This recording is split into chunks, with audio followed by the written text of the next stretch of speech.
November পড়েছে, তবে ঠান্ডার লেশমাত্র নেই। কবে পড়বে শীত?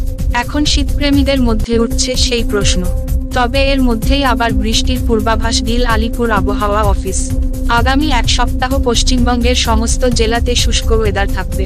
কয়েকটি জেলার 1 থেকে 2 জায়গায় হালকা থেকে মাঝারি বৃষ্টিপাতের সম্ভাবনা থাকছে। আলিপুর আবহাওয়া অফিসের পূর্বাভাস, পশ্চিমবঙ্গে শীতের তেমন কোনো সম্ভাবনা নেই।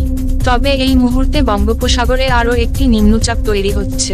তবে তা নিয়ে পশ্চিমবঙ্গের কোনো চিন্তার কারণ নেই, কারণ এর প্রভাবে রাজ্যে কোনো রকম বৃষ্টিপাতের সম্ভাবনা নেই। শুধুমাত্র তামিলনাড়ু ও শ্রীলঙ্কায় এই নিম্নচাপের ফলে বৃষ্টিপাতের সম্ভাবনা থাকছে। অপরদিকে উত্তরবঙ্গের ক্ষেত্রেও শুষ্ক আবহাওয়া থাকবে। উত্তর দিনাজপুর, কালিম্পং, মালদহে 2-1 জায়গায় হালকা বৃষ্টির সম্ভাবনা থাকছে। সম্প্রতি দানার ঝাপটা কাটিয়ে উঠেছে বাংলা। দানার প্রভাবে রাজ্যের বিভিন্ন জায়গায় বৃষ্টি হয়েছে। সেই বৃষ্টিতে ক্ষতি হয়েছে ধান চাষের। আর একটু পিছিয়ে গেলে দেখা যাবে বর্ষাও দেরিতে ঢুকেছে রাজ্যে। এরই মধ্যে আবার শীত দেরিতে আসার বার্তা আলিপুর আবহাওয়া অফিসের। ব্যুরো রিপোর্ট, জেলার বার্তা।